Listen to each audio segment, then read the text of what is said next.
नमस्कार मेरे प्यारे हैमस्टर मित्रों जो फाइनेंशियल सफलता के मार्ग पर हैं। तेजी से और अधिक प्रभावी ढंग से धनी होने के लिए आपको प्रोफेशनल होना आवश्यक है और इसका मतलब है कि आपको शिक्षा की आवश्यकता है ना। ट्रेडिशनल तरीके हैं जैसे कॉलेज और विश्वविद्यालय, लेकिन समय के साथ साथ आधुनिक तकनीकों से संबंधित नए कमाई के तरीके उभर रहे हैं जिन्हें लोग तुरंत सीख रहे हैं। लेकिन हम कैसे तेजी से सीख सकते हैं और क्या यह हमारी प्रगति को रोक रहा है? आज का वीडियो इस विषय पर चर्चा करता है, तो चलिए उसमें गोता लगाते हैं और देखते हैं यह सब किस बारे में है। ज्यादातर लोगों को सीखने की समस्या नहीं होती, उन्हें गर्व की समस्या होती है। वे यह स्वीकार नहीं करेंगे कि वे कुछ नहीं जानते और फिर वे मदद नहीं मांगेंगे। लेकिन कुछ भी सीखने का सबसे तेज तरीका सरल है। आपको बस यह स्वीकार करना होता है कि आप नहीं जानते और फिर किसी को खोजना होता है जो जानता है और फिर विनम्र रहना होता है सुनने के लिए। और आप जो कुछ भी सीखने की आवश्यकता है वह सीख लेंगे जब तक कि आप अपनी प्रगति को अपने गर्व से ऊपर प्रायोरिटी देते हैं। कितना सरल फिर भी बहुत सही। कई लोग खुद को हर चीज में एक्सपर्ट के रूप में प्रस्तुत करने की प्रवृत्ति रखते हैं। हालांकि यह दृष्टिकोण मुख्य रूप से स्वयं को हानि पहुंचाता है। लेकिन मैं अपनी दृष्टि से कुछ और जोड़ना चाहूंगा।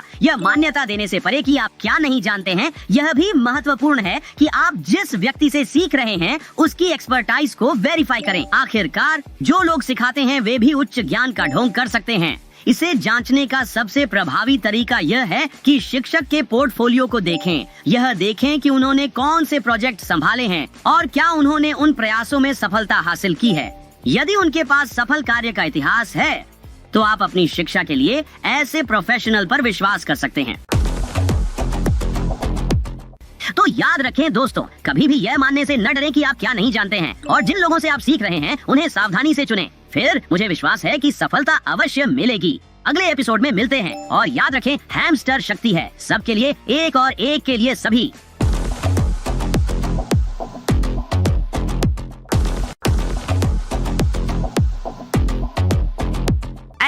वहाँ मेरे प्रिय फाइनेंस सैवी हैमस्टर दोस्तों, हम में से जो स्टॉक्स या क्रिप्टोकरेंसी की दुनिया से जुड़े हैं जानते हैं कि मार्केट ट्रेंड्स के साथ बनाए रखना कितना महत्वपूर्ण है ना। चीजों के ऊपर बने रहने के लिए कई निवेशक खबरों पर नजर रखते हैं, लेकिन हमें वास्तव में इन अपडेट्स की व्याख्या कैसे करनी चाहिए और इनके पीछे का असली स्कूप क्या है। आज का वीडियो इसी के बारे में है, तो आराम से बैठ जाइए और चलिए शुरू करते हैं। पिछले साल मैंने अपने नेटवर्थ का 10% मेटा में निवेश किया। सब हो रहा था कि नेगेटिव प्रेस रिलीज की आप जानते हैं। मेटा ने अपने मेटावर्स में चूक की थी और अपने सोशल मीडिया प्लेटफॉर्म बनने की अपनी क्षमता में भी चूक की थी कि वह पूरा ध्वस्त हो गया। और मेरे मन का एक हिस्सा सोच रहा था, एक साथ लड़ने के लिए कोई पॉजिटिव प्रेस क्यों नहीं जा रही है ना। जैसे अगर मैं एक बिजनेस ओनर हूँ और कोई व्यक्ति मेरे व्यवसाय के बारे में कुछ बेतुकी बातें कहता है तो मैं वापस आकर उसे ठिकाने लगाऊंगा सीधे तौर पर। जैसे यह अजीब है कि स्टॉक नीचे जा रहा है और फिर उन्होंने कुछ अच्छे लाभों की घोषणा की जो चौथी तिमाही में आ रहे थे और मैंने कहा, आप जानते हैं क्या,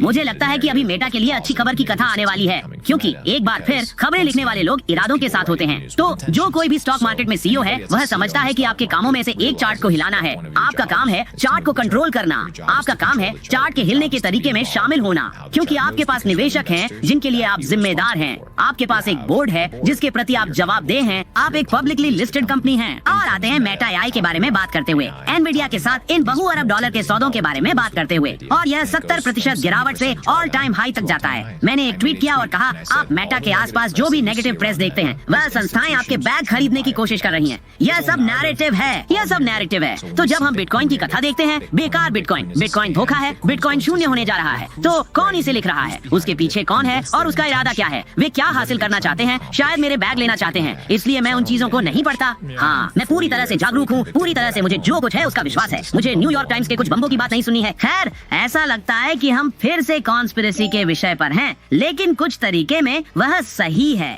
बाजार अक्सर स्पेक्युलेटिव नेचर में ले जाता है और जो लोग कुछ कीमतों में उतार चढ़ाव का लाभ उठाते हैं वे अपने लक्ष्यों को प्राप्त करने के लिए किसी भी साधन का उपयोग करने की कोशिश करेंगे। इसलिए मैं दृढ़ता से सिफारिश करता हूं कि आप जन मीडिया की चालबाजियों में न फंसे। हमेशा प्रस्तुत की गई जानकारी का एनालिसिस करें और हमेशा उन लोगों के अंतिम लक्ष्यों पर विचार करें जो विशेष विकास में रुचि रखते हैं। नए एपिसोड को मिस न करें ताकि आप फाइनेंशियली और समझदार बन सकें। अगले वीडियो में मिलते हैं दोस्तों, और याद रखें, हैमस्टर शक्ति है, एक के लिए सब और सब के लिए एक।